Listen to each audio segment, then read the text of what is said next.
Hi bro. మరి వారణాసి నుంచి మహేష్ బాబు గారి ఫస్ట్ లుక్ అండ్ గ్లిమ్స్ రెండు వచ్చాయి, ఎలా అనిపించింది? అసలు బ్రో మైండ్ బ్లోయింగ్ బ్రో. చెప్పాలంటే మహేష్ బాబు గారిని ఈ లుక్లో నేను చూస్తాను కళ్ళ కూడా అనుకోలేదు అసలు. అలా ఉంది ఖచ్చితంగా.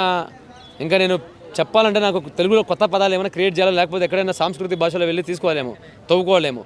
అలా అసలు బ్రో అసలు ఆ శివుడిది ఆంజనేయ స్వామి షాట్ మాత్రం అసలు హైలైట్ బ్రో. అసలు వారణాసి అనే పేరు పెట్టడానికి కారణం అక్కడ నాకు తెలిసి ఆ వారణాసి అనే ఆ ప్లేస్ నుంచి ఏమన్నా సినిమాలో ఏమన్నా గేమ్ చేంజర్ కాబోతుంది సినిమా లోపల ఏదైనా అక్కడి నుంచి ఏమన్నా కథ ఏమన్నా మారబోతుంది. సినిమా మాత్రం బ్రో నిజం చెప్తున్నా కదా, తెలుగు ఇండస్ట్రీని మొత్తం అన్ని ఇండస్ట్రీని మడత పెట్టేసి జోలు వేసుకోబోతుంది తెలుగు ఇండస్ట్రీ. రాజమౌళి క్రేజ్ మాత్రం మనం అంటాం కదా, ఆయన పేరు జేమ్స్ కెమెరాన్ అని చెప్పేసి. జేమ్స్ కెమెరాన్ కాదు, ఫస్ట్ రాజమౌళి అవుతాడు. మన రాజమౌళిని సెకండ్ జేమ్స్ కెమెరాన్ అంటున్నారు, ఆయన సెకండ్ జేమ్స్ కెమెరాన్ కాదు, ఫస్ట్ రాజమౌళి అవుతాడు ఖచ్చితంగా.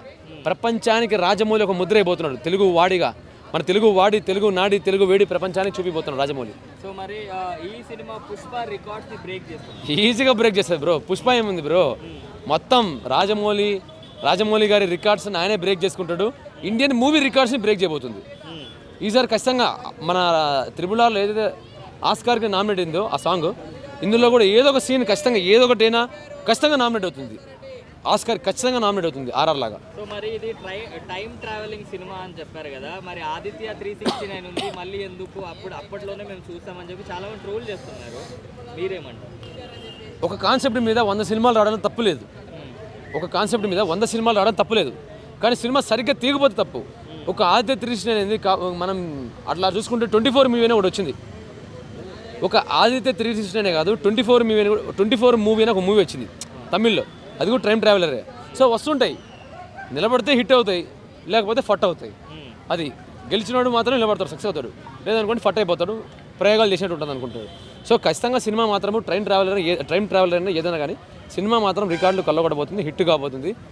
రికార్డులు అన్నీ టాలీవుడ్, బాలీవుడ్, కాలీవుడ్, ఏవైతే శాండల్వుడ్ అన్నీ ఉంటాయో అన్ని రికార్డులు తీసి మడత పెట్టి జోలో పెట్టేసుకోబోతుంది. అంటే మహేష్ బాబు గారు నంది మీద వస్తుంటే అబ్బా అసలు బ్రో, అసలు నిజంగా మైండ్ బ్లోయింగ్ బ్రో. నిజంగా అది మాత్రం నాకైతే ఆ విజువల్స్ ఇంకా మర్చిపోలేకపోయినా.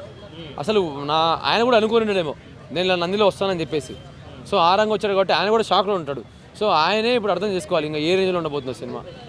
సో ఆయనకే అంతు చిక్కట్లేదు, ఎందుకు ఈ నంది మీద తీసుకొచ్చారు రాజమౌళి గారు అని చెప్పేసి. సో ఇంకా సినిమా అనేది ఎవరికి అంతు చిక్కదు, ఖచ్చితంగా ఒక లెవెల్లో ఉండబోతుంది. హిట్ అసలు ఇంకా హిట్ అనే మాట నాకు ఇంకా చెప్తున్నా కదా, ఖచ్చితంగా తెలుగు భాషలో ఒక కొత్త పదాలు ఏమైనా క్రియేట్ చేయాలి, ఏదైనా పాలీ భాష లేకపోతే సాంస్కృతిక భాషకి వెళ్ళి నేను తవ్వుకోవాలి కొత్త పదాలు. అలా ఉండబోతుంది సినిమా. మహేష్ బాబు గారి లుక్స్ గురించి ఏం చెప్తారు? అబ్బా ఎవరికి నేను మహేష్ బాబు గురించి చెప్పాలన్నా, ఎవరైతే ఇప్పుడు సినిమాలో ఇప్పుడు ఎవరైనా బయటికి వెళ్తున్నంటే అందం కనిపిస్తే మీరు మహేష్ బాబు లాగా ఉంటారంటాం. సో మహేష్ బాబు గారు లాగా ఉంటారు అంటే దాని అర్థం ఏంది, ఆయన బాగుంటారు అనేది అర్థం. ఆయనతో కంపేర్ చేస్తామంటే ఆయన చెప్పాల్సిన అవసరం లేదు అర్థం. సో మహేష్ బాబు గారు చెప్పాల్సిన అవసరం లేదు. సినిమా ఖచ్చితంగా వారణాసి